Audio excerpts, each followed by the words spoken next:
You've no doubt heard that phrase. You have to work on your business, not just in your business. And the idea being that if you are just spending all your time executing the task that your business does, for example, if you were a baker and all you ever worked on or thought about or did was bake cakes, you would be ignoring other aspects of your business, like the marketing and the sales and just HR, really everything. And I think that it's true. There's a lot of wisdom in that. I think that it comes from the E Myth, the idea that everybody can be an entrepreneur. The best baker in this last example would make a great owner of a bakery, or the best whatever. It's just because you're an excellent technician does not mean that you will be an excellent business owner. It doesn't mean you'll be an excellent entrepreneur. And it struck me the other day that why don't we take that and really apply it to just life in general? We're all so busy working in our lives, we're really ever working on our lives.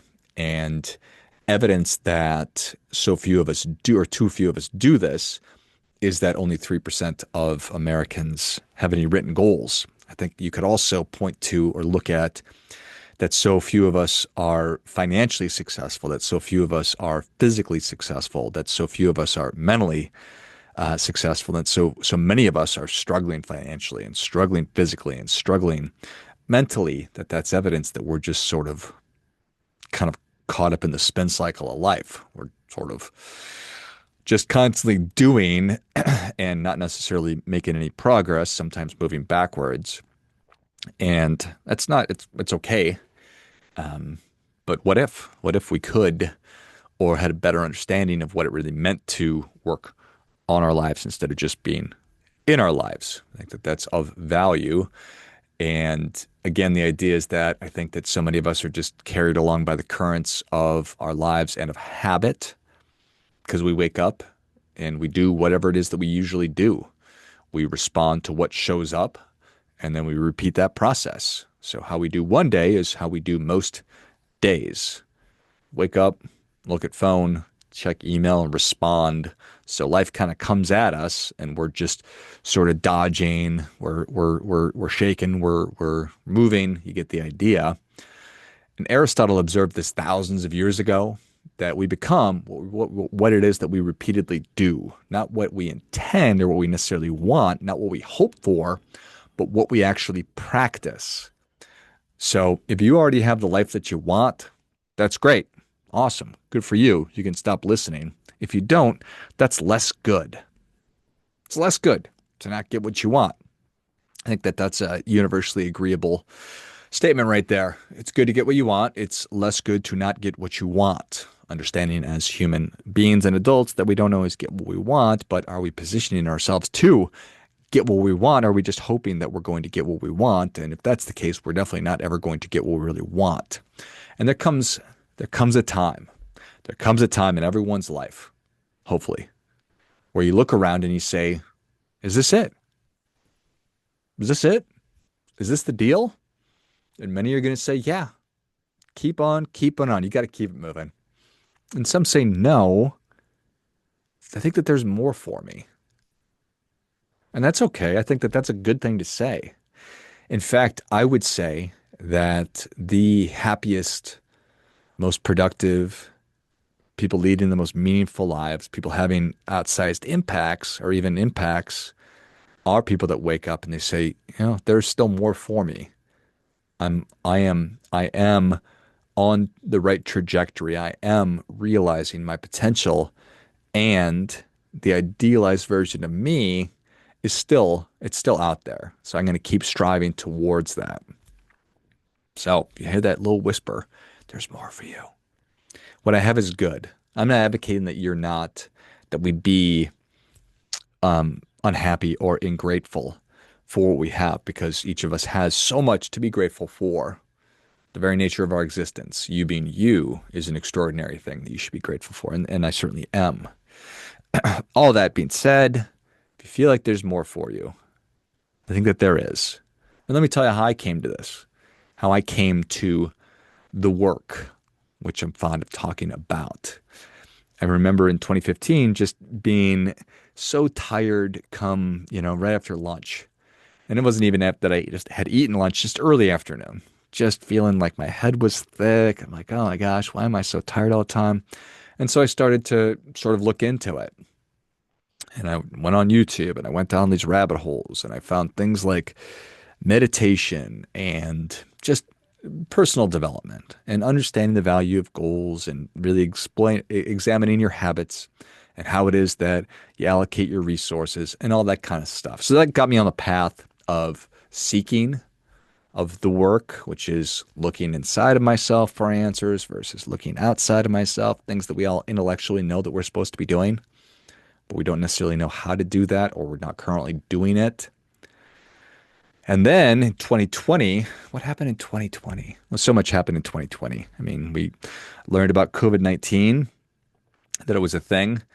And so that sort of kicked off, I think, a lot of this for a lot of people. But for me, my brother also passed away at the beginning of 2020. He'd been fighting cancer for many years, but he passed away at the beginning of 2020. And that was certainly a very sobering, terrible experience for me. John was 3 years older than me and would be turning 50 here next month, which is weird. But it just made me think, okay,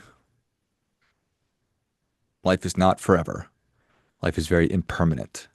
Again, things I intellectually understood, but just because we intellectually understand something doesn't mean that we actually put it to work. It's like literacy versus wellness. Literacy was what you know, wellness is what you do.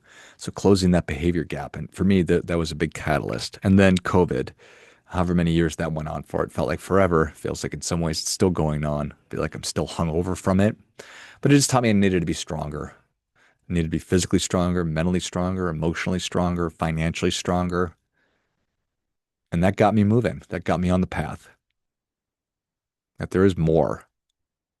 And for me, that's been a really, really positive thing. I'm not saying that you need to do that, but I needed to be better. I needed to decide on what standard I wanted to live by and then go about living by that standard. So, in a lot of ways, it was the tragedy that my family experienced, losing my brother, and then the tragedy that our society experienced, which was COVID-19, and just moving past that, sort of an artificial, because I didn't personally experience it, artificial version of you've got your back against the wall, this death ground idea. So, when you have the opportunity, or you take the opportunity, or you create the opportunity of taking that step back and saying, okay, I want to work on my life and not just stop working in it. Stop doing all the time. Take a big step back. Let's open the aperture so I can see the forest through the trees. And when you do that, you realize that we're all operating, that you're certainly operating under lots of different systems and assumptions about things.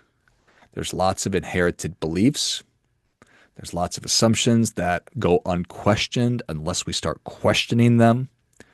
And that was certainly something that the pandemic showed us as well. We started to question absolutely everything.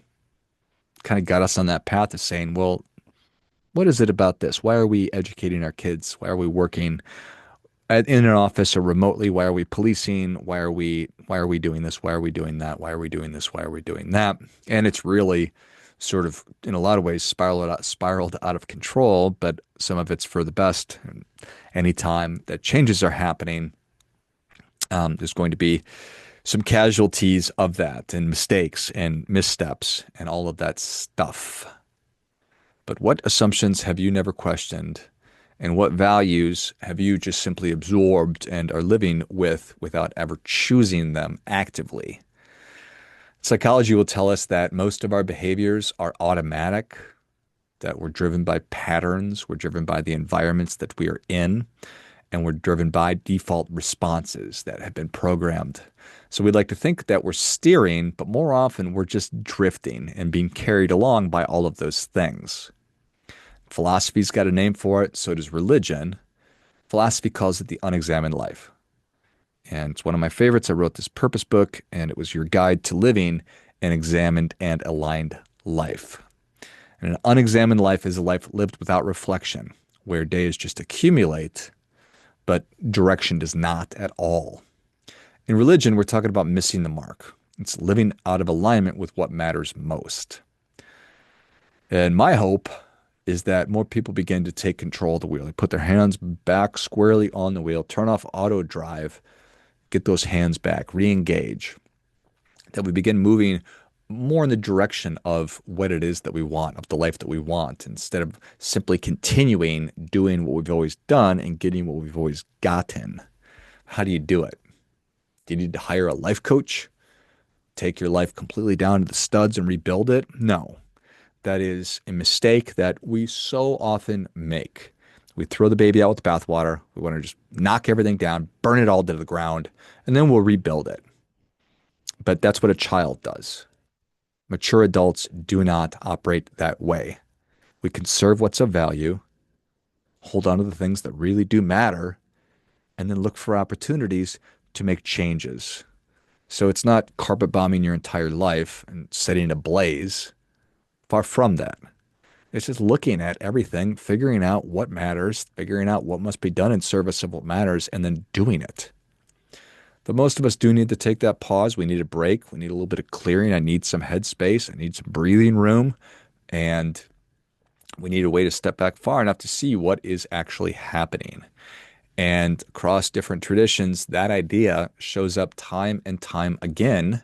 Stoics practice daily reflection to separate what mattered from what didn't, the whole wheat from the chaff. Monastic traditions emphasize simplicity, not as deprivation, but as clarity. Modern psychology confirms what ancient wisdom has always and already knew, that attention is finite.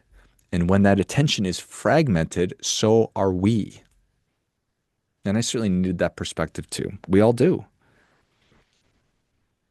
We need to be reminded more than we need to be instructed. And I'm not sitting here thinking that you'd never heard these things.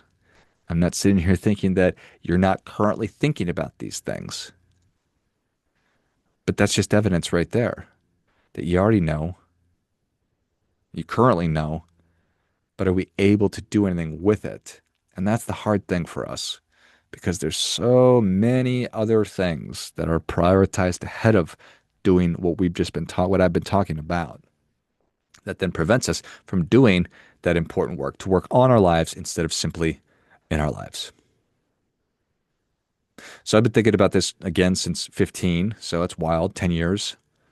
Whew, crazy. And I've always wanted to create a standard operating procedure, sort of an operating manual. And I've done that. So I wrote a book called The Meaningful Few. It is my newest book. And I've created a lot of things around it. Not just give you a book, but also I created some really interactive things around it. I created a community around it. I created a mastermind around it too. I'd love for you to check it out and to explore it, because it's helped me immensely in my life. And I think that it can help you too. Because I know that most people aren't lazy. We're not unmotivated. We're not broken. It's just that we're living such scattered lives, and there's so many pressures pushing and pulling on us from every different direction that causes us to be overwhelmed. And it's when we get overwhelmed, it's because we're trying to give our energy to too many things, when in fact we're not able to do that. We have to be able to choose. And there's no manual for teaching people how to choose. But that's what the Meaningful Few is. It's a framework for choosing. So it'll help you to get clear on what actually matters, what doesn't matter, and then it'll show you how to align your time, attention, energy, and money around the things that truly deserve that you give them to those things. So it's not self-optimization, it's stewardship of your life, your resources, and your limited time. It's not about doing more, it's about doing less, and doing less on purpose. It's all about helping you to do your part by doing your best.